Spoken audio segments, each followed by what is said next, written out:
Assalamualaikum warahmatullahi wabarakatuh. Halo semuanya, kembali lagi bersama saya Irma Nur Afifah.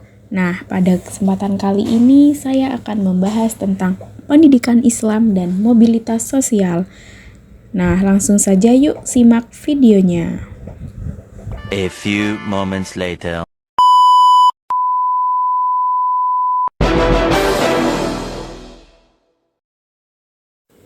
Yang pertama, pengertian pendidikan. Kata pendidikan yang umum kita gunakan sekarang dalam bahasa Arabnya adalah tarbiyah.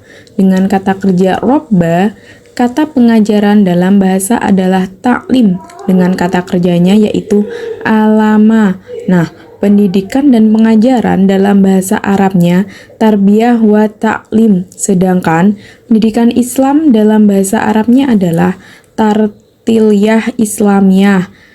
Kata kerja robba mendidik sudah digunakan pada zaman Nabi Muhammad SAW.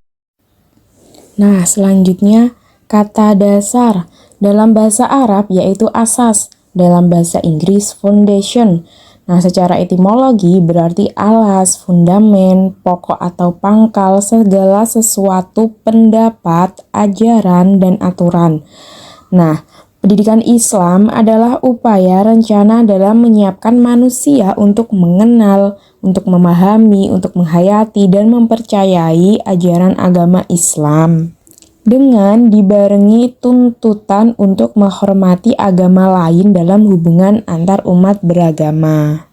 Nah, bagi umat Islam, agama adalah dasar atau pondasi utama dari keharusan berlangsungnya pendidikan. Nah, karena ajaran-ajaran Islam yang bersifat universal dan mengandung aturan-aturan yang mengatur seluruh aspek kehidupan manusia, baik yang bersifat ubudiyah, yaitu mengatur hubungan manusia dengan Tuhannya, maupun yang bersifat muamalah, yang mengatur hubungan manusia dengan antar manusia yang lain. Nah, Al-Quran dan hadis merupakan sumber utama ajaran Islam yang menjadi dasar pendidikan Islam. Al-Quran merupakan mukjizat Nabi Muhammad, hadis merupakan firman-firman Allah yang diturunkan kepada Nabi Muhammad SAW. Pembahasan selanjutnya yaitu mobilitas sosial. Nah, pasti udah ada yang tahu kan mobilitas sosial? Nah, dari definisinya berarti gerak perpindahan status sosial seseorang menjadi status sosial yang lain, maupun gerak perpindahan strata seseorang menuju strata yang lain, seperti itu. Terus yang pertama kita akan membahas juga tipe-tipe atau bentuk-bentuk mobilitas sosial.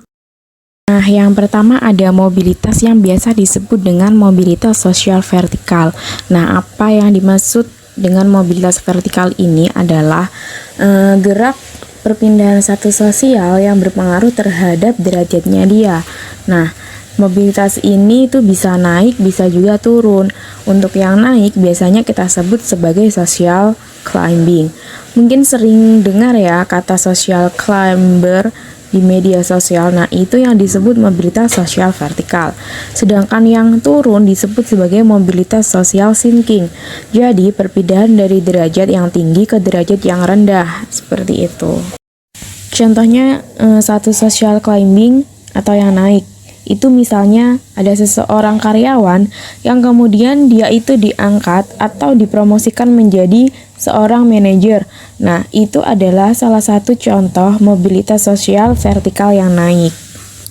Nah, sedangkan untuk yang turun, itu misalnya ketika jabatan seseorang itu diturunkan. Nah, yang tadinya misalnya dia itu seorang manajer, kemudian dia hanya dijadikan sebagai staf yang biasa, seperti itu.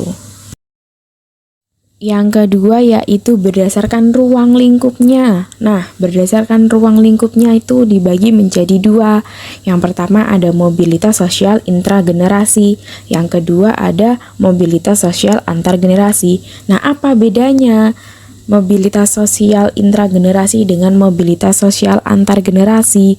Nah, kalau mobilitas sosial intragenerasi yaitu perpindahan status seseorang yang hanya melibatkan satu generasi saja.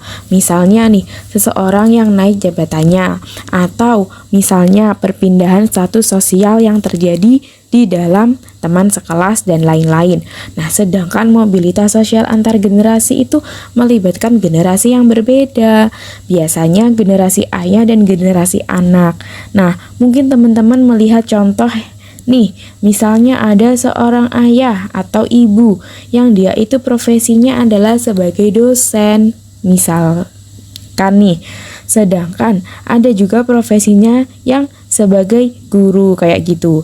Nah, sedangkan dia itu punya anak nih yang ternyata anaknya itu nggak sampai lulus SMA. Artinya apa?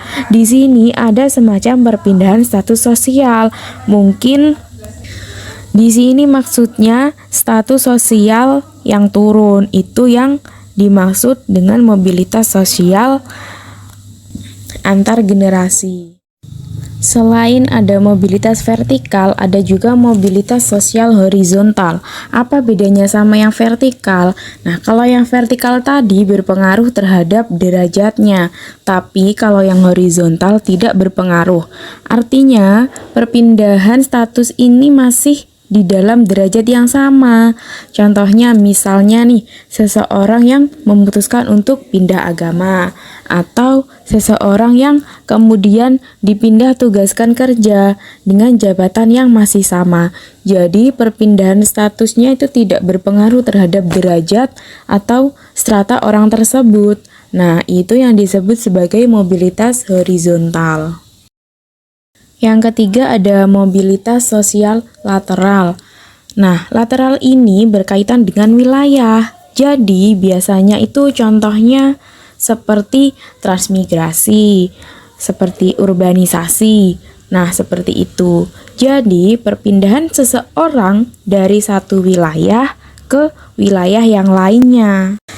Nah, selanjutnya kita akan membahas apa sih faktor pendorong dan faktor penghambat dari mobilitas sosial tersebut. Yang pertama ada faktor pendorong. Faktor pendorong yang pertama itu ada perubahan kondisi sosial. Nah, perubahan kondisi sosial ini bisa macam-macam. Misalnya, krisis ekonomi yang terjadi, terus inflasi yang membuat harga itu naik, kemudian yang memaksa seseorang itu untuk mengubah pekerjaannya, kayak gitu.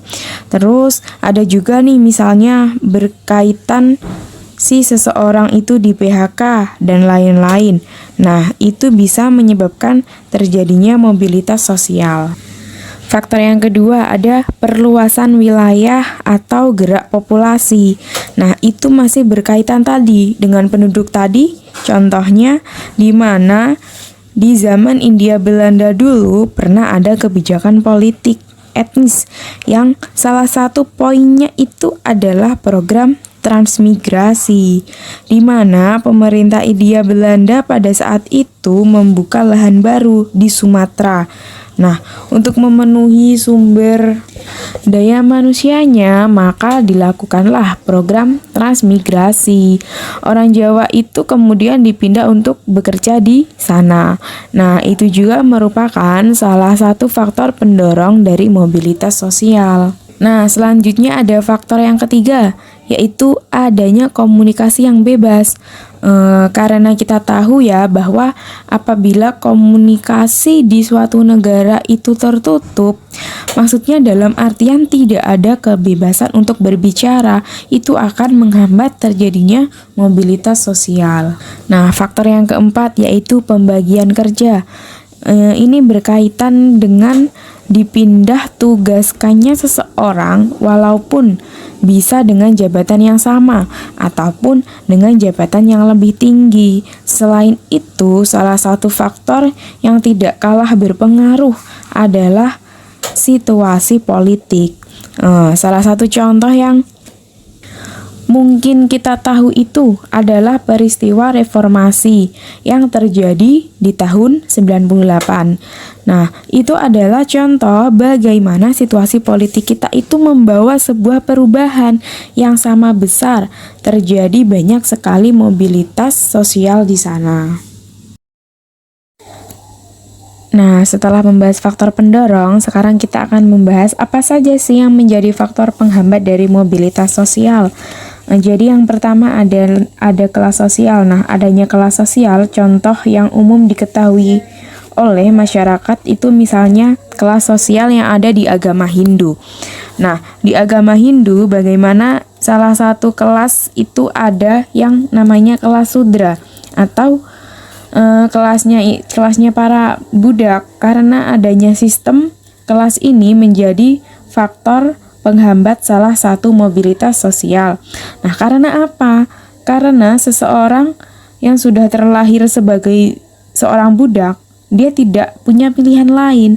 Dia tidak bisa mengubah status sosial karena dia sampai kapanpun akan menjadi seorang budak, seperti itu. Nah, itu adalah salah satu contoh faktor penghambatnya.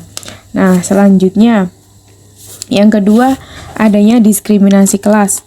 Nah, contohnya dari diskriminasi kelas itu seperti yang terjadi di Myanmar, di Rohingya. Nah, di mana di Rohingya itu etnis Muslim di sana yang kemudian mendapat diskriminasi yang sangat luar biasa sekali. Nah, ini yang kemudian akan menjadi faktor penghambat dari mobilitas sosial. Nah, selanjutnya ada hal yang lain yang menjadi penghambat juga adalah kemiskinan. Nah, kemiskinan ini adalah yang membuat seseorang itu sulit mengubah status sosialnya. Selain itu juga ada pandangan ketika seseorang terlahir di dalam keluarga yang miskin, maka orang tersebut akan cenderung merasa minder atau orang tersebut juga akan merasa pesimis dan sangat kecil kemungkinannya mempunyai pemikiran bagaimana dia itu bisa meningkatkan taraf hidup keluarganya. Nah, yang terakhir adalah adanya perbedaan gender. Nah, sering kita jumpai ya adanya perbedaan gender. Nah, di zaman modern sekarang diakui atau tidak, ternyata masih ada beberapa perbedaan gender juga. Nah, yang ini kemudian akan menjadi penghambat salah. Contoh yang paling nyata adalah ada kan beberapa profesi yang kemudian hanya diperuntukkan untuk para laki-laki saja. Misalnya nih, nah contoh lagi misalkan ada seorang perempuan yang menjadi kuli bangunan. Nah, ini akan dipandang aneh oleh masyarakat setempat. Atau ada lagi nih perempuan yang menjadi tukang ojek. Nah, ini juga akan dipandang aneh. Nah, faktor gender ini kemudian akan mempengaruhi atau menghambat terjadinya mobilitas sosial. Nah, yang terakhir kita akan membahas apa sebetulnya dampak dari mobilitas sosial. Nah, bila mengacu ke dalam definisi, maka sangat jelas, yaitu dampak pertama yang ditimbulkan dari mobilitas sosial itu adalah adanya perubahan status hidup seseorang. Status sosial seseorang bisa naik, bisa juga turun, tapi itu adalah dampak yang paling terlihat dari mobilitas sosial. Nah, selain itu juga ada dampak negatif dari mobilitas sosial itu. Yang pertama, menimbulkan berbagai macam konflik, seperti konflik antar kelas misalnya, atau konflik antar kelompok sosial, atau juga konflik antar ras maupun konflik antar suku.